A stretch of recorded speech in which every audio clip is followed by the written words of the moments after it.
Hi, I went to Eurogamer Expo last weekend, the Eurogamer Expo, and I'm gonna fucking talk about it. So I've been to the Eurogamer Expo for the past 3 years, and what I've noticed increasing is interest in indie games and PC games. So the first year, there was the Indie Games Arcade, and it was kind of a fucking ghost town. There were a few people who were interested, but generally, you know, there wasn't much buzz there. I had plenty of time to choose any game I felt like playing and just, you know, I could play it right then. Next year, a little bit more going on, more interest. This year, it spilled out from the sort of the nether regions of the indie game arcade into the rest of the show floor under the name of Rezzed. So, some of you might know, Rezzed was a show in Brighton about PC and indie games, and I didn't get to go, which sucked, but it's spilling out into the fucking real world, as much as the real world as you can call the Eurogamer Expo, which is very dark. It's like you never went outside, and it's night, which I liked. It's really fucking dark outside. This is not a good time for me to be filming. I've had to goatsy that aperture to make this in any way tenable, and probably if I move even an inch in either direction, I'm out of focus, and I'm sorry about that. But what I'm saying is unclear. However, Rezzed. So while there were massive queues, fucking huge queues, enormous queues, horrifying queues for Call of Duty, the new Call of Duty game, shit happens, but there were also queues for a game called Prison Architect, where you can design and run your own prison. And it had a whole stand to itself, and there were always people playing it, and that was really cool, and it signified a real change and shift in a way that makes me happy. I'm happy, I'm thrilled, I'm glad. I actually am. Generally, going to an expo is a bit of a disheartening experience because it's just a shitload of boring games on consoles. So I played Dishonored, and that seemed like a really cool game. But I'm gonna play it on PC. The thing that annoyed me about it was that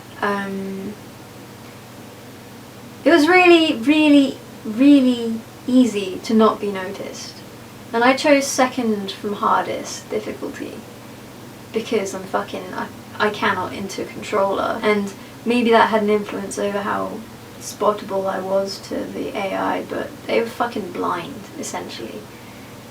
And I don't know, I played Deus Ex Human Revolution on the hardest difficulty, so that's what I'm kind of comparing it to.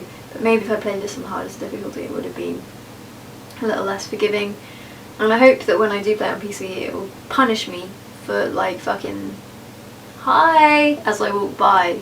The other console game that I'm pissed that I won't get to play, because I don't have PlayStation 3, is called something that I'm not sure of. I've forgotten the name. It's here, Dunce.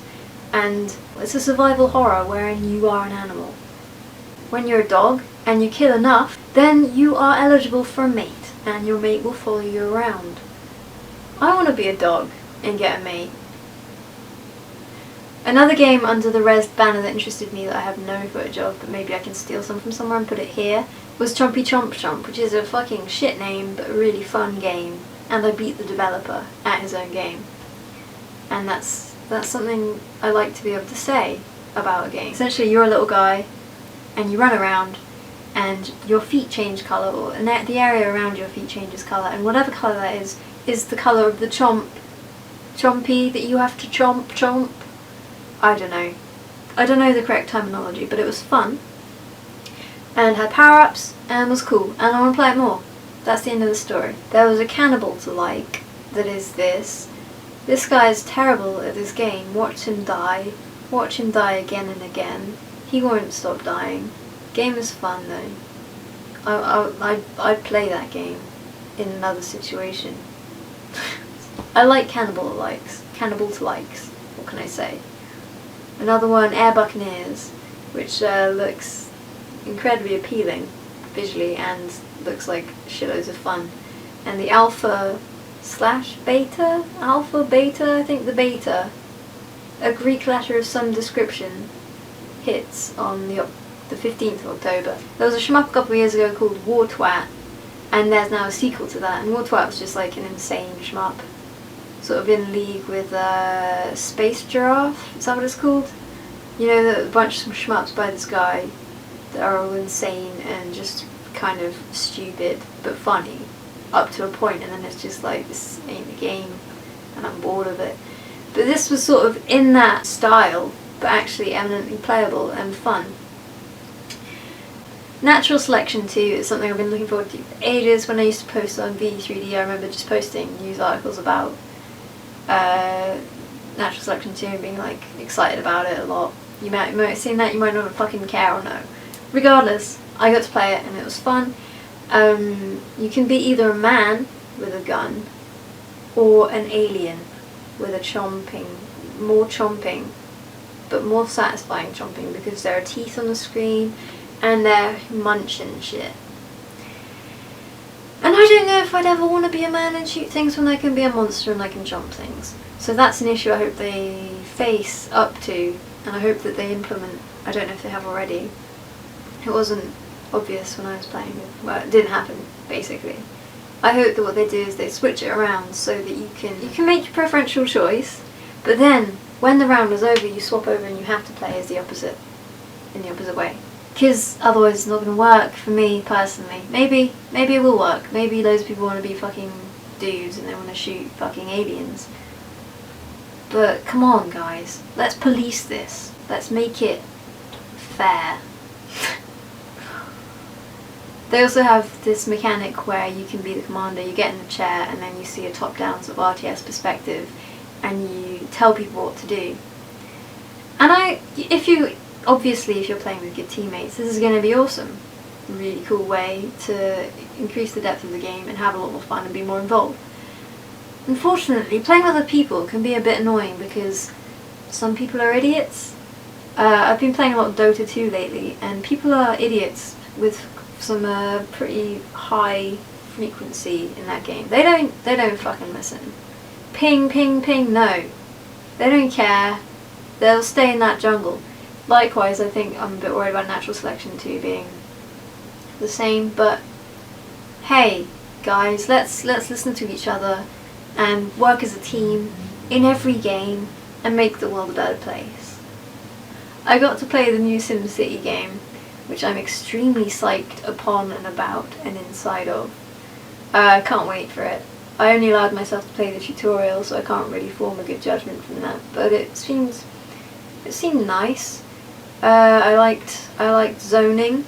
That was something that I can't wait to continue doing. The only issue was the resolution. I'm not sure what's going on with that. I've noticed that they have a few videos up and they have the same whack resolution issue going on, and I assume it's just something, it's not ready to be rendered in a decent resolution. Hoping that's the issue. Hoping that's not an issue, hoping it's just the way they're presenting it. I also played a bit of Far Cry 3, which was good. Again, I didn't want to play any of the game really, so I just sort of drove around a bit, shot some people up, and that was about it.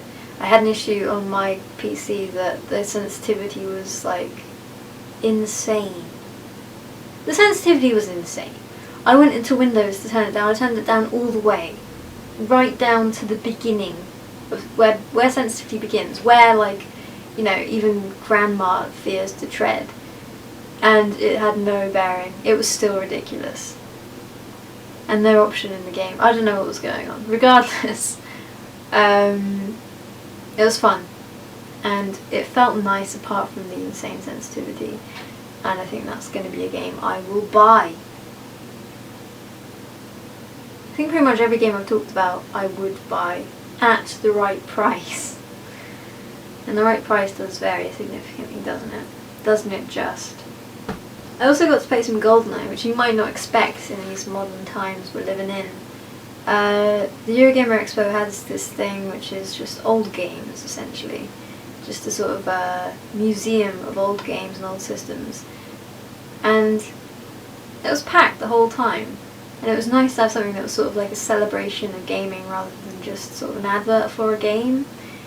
Like, I'm down with new games being showcased, obviously, but it was just sort of nice zone to be inside of with a bunch of other people who really like games, and get the chance to play GoldenEye and a bunch of other neat stuff that you might not expect.